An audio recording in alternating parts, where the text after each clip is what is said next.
Hello दोस्तों, class 12th physics में आपका स्वागत है। आज हम क्लास 12th फिजिक्स में चैप्टर नंबर 11 जो कि है विकिरण तथा द्रव्य की द्वैत प्रकृति, इसके बहुविकल्पी प्रश्नों को आपके सामने रख रहे हैं। तो फिर शुरू करते हैं।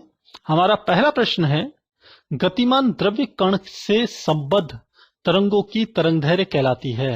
अर्थात कोई कण जो कि गतिमान हो, द्रव्य कण, उससे संबंधित तरंगदैर्घ्य क्या कहलाती है? ऑप्शन ए दे ब्रॉगली तरंगदैर्घ्य, ऑप्शन बी अनुदैर्घ्य तरंगदैर्घ्य, ऑप्शन सी अनुप्रस्थ तरंगदैर्घ्य और ऑप्शन डी प्रकाश तरंगदैर्घ्य। तो आपको सही ऑप्शन बताना है। काफी आसान है और सही ऑप्शन है ऑप्शन ए दे ब्रॉगली तरंगदैर्घ्य। तो गतिमान द्रव्य कण से संबद्ध जो तरंग होती है उसे हम दे ब्रॉगली तरंगदैर्घ्य कहते हैं। अगला प्रश्न है, वह प्रक्रम यानी कि प्रोसेस जिसमें किसी सतह से मुक्त इलेक्ट्रॉन उत्सर्जित होते हैं। तो आपको बताना है इनमें से किस घटना में मुक्त इलेक्ट्रॉन किसी सतह से उत्सर्जित होते हैं अर्थात निकलते हैं।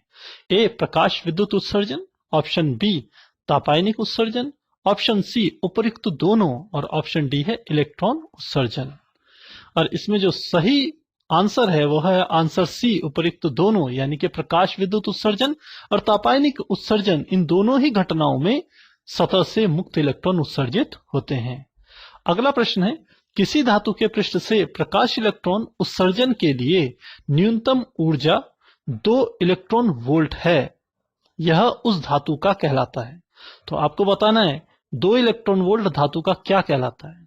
ए देहली तरंगदैर्घ्य, बी कार्यफलन, सी देहली आवृत्ति और ऑप्शन डी है अधिकतम गतिज ऊर्जा। तो आपको बताना है 2 इलेक्ट्रॉन वोल्ट क्या होता है और सही ऑप्शन है ऑप्शन बी, जिसे हम कहते हैं कार्यफलन।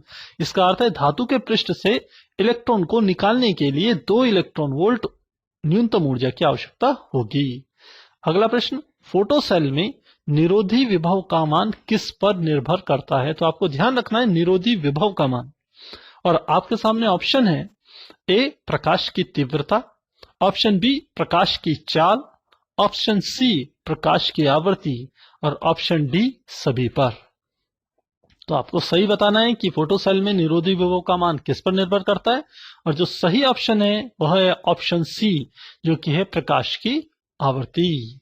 इसका अर्थ है प्रकाश की आवृत्ति पर फोटो सेल में निरोधी विभव का मान निर्भर करता है। अगला प्रश्न है, लिथियम पर 8000 एंगस्ट्रॉम से अधिक तरंगदैर्घ्य का प्रकाश गिराने पर लिथियम से इलेक्ट्रॉन उत्सर्जित नहीं होंगे, यह लिथियम के लिए है। इसका अर्थ है कि यदि 8000 एंगस्ट्रॉम से अधिक का तरंगदैर्घ्य का प्रकाश डालेंगे तो इलेक्ट्रॉन उत्सर्जित नहीं होंगे। तो इसे क्या कहेंगे? कार्यफलन, देहली आवृत्ति, देहली तरंगदैर्घ्य या देहली चाल। तो इसमें जो सही ऑप्शन है वह है ऑप्शन सी, जो कि है देहली तरंगदैर्घ्य। आप प्रश्न में देख भी रहे हैं ये 8000 एंगस्ट्रॉम है और एंगस्ट्रॉम किसका मात्रक होता है? तरंगदैर्घ्य का मात्रक है।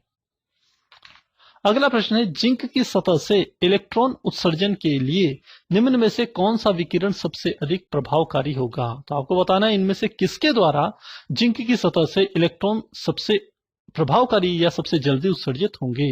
ऑप्शन ए अवरक्त विकिरण, option B micro, option C पराबैंगनी और ऑप्शन डी है सभी समान, यानी कि इनके सबके द्वारा समान प्रभावकारी होंगे सारे के सारे। और जो सही ऑप्शन है वो ऑप्शन सी, जिसे हम कहेंगे पराबैंगनी किरणें। पराबैंगनी किरणें यदि जिंक की सतह पर पड़ेगी तो अधिक प्रभावकारी तरीके से इलेक्ट्रॉन उत्सर्जित होंगे। अगला प्रश्न है, कुछ फोटोग्राफिक प्लेट लाल प्रकाश से प्रभावित नहीं होती परंतु श्वेत प्रकाश से तुरंत काली पड़ जाती है, क्योंकि लाल प्रकाश में फोटोन की ऊर्जा होती है। तो आपको बताना है फोटोन की ऊर्जा कैसी होती है। ऑप्शन ए अधिक, ऑप्शन बी कम, ऑप्शन सी शून्य और ऑप्शन डी है अनंत। तो आपको बताना है कि लाल फोटोन की ऊर्जा इनमें से कैसी होगी और जो सही ऑप्शन है वह है ऑप्शन बी, जो कि है कम। इसी के कारण जो प्लेट होती है वह काली नहीं पड़ती।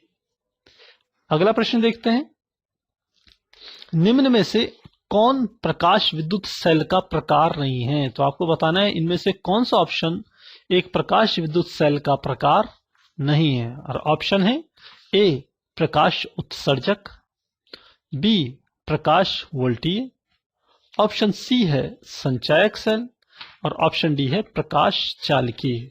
यदि आपने चैप्टर की थ्योरी अच्छे से कंप्लीट की है तो आप इसका आसानी से उत्तर दे पाएंगे। और सही ऑप्शन है ऑप्शन सी, संचायक सेल। यह प्रकाश विद्युत सेल का प्रकार बिल्कुल नहीं है, बाकी तीनों के तीनों प्रकाश विद्युत सेल के प्रकार होते हैं। अगला प्रश्न है, सिनेमा की फिल्म में ध्वनि के पुनरुत्पादन के लिए किस सेल का उपयोग किया जाता है? दोस्तों, बोर्ड एग्जाम के लिए बहुत ही इंपॉर्टेंट प्रश्न है यह। और आपके लिए ऑप्शन है, ऑप्शन ए संचायक cell, option B solar cell, option C वोल्टीय सेल और ऑप्शन डी प्रकाश उत्सर्जक फोटो सेल। तो मुझे लगता है काफी आसान है, और जो सही ऑप्शन है वो ऑप्शन डी, प्रकाश उत्सर्जक फोटो सेल का इस्तेमाल सिनेमा की फिल्म में ध्वनि के पुनरुत्पादन के लिए किया जाता है। अगला प्रश्न है, क्रॉम्पटन प्रभाव प्रकाश के किस सिद्धांत को पुष्ट करता है? यानी कि क्रॉम्पटन प्रभाव से क्या चीज सिद्ध होती है? ऑप्शन ए तरंग सिद्धांत, ऑप्शन बी फोटोन सिद्धांत, ऑप्शन सी उपर्युक्त दोनों और ऑप्शन डी किसी को नहीं। यानी कि क्रॉम्पटन सिद्धांत किसी भी सिद्धांत को पुष्ट नहीं करता, ऑप्शन डी यह कहना चाहता है। तो काफी आसान है, और इसका जो सही आंसर है वह है ऑप्शन बी फोटोन सिद्धांत। तो क्रॉम्पटन प्रभाव प्रकाश के फोटोन सिद्धांत या कणिका सिद्धांत को पुष्ट करता है। दोस्तों, आज के प्रश्न मुझे लगता है आपको जरूर पसंद आए होंगे, और ये बोर्ड एग्जाम के हिसाब से भी काफी इंपॉर्टेंट हैं। तो आप इनकी अच्छे से प्रैक्टिस कीजिएगा। तो फिर मिलते हैं अगली क्लास में कुछ नए क्वेश्चंस के साथ। तब तक के लिए गुड बाय।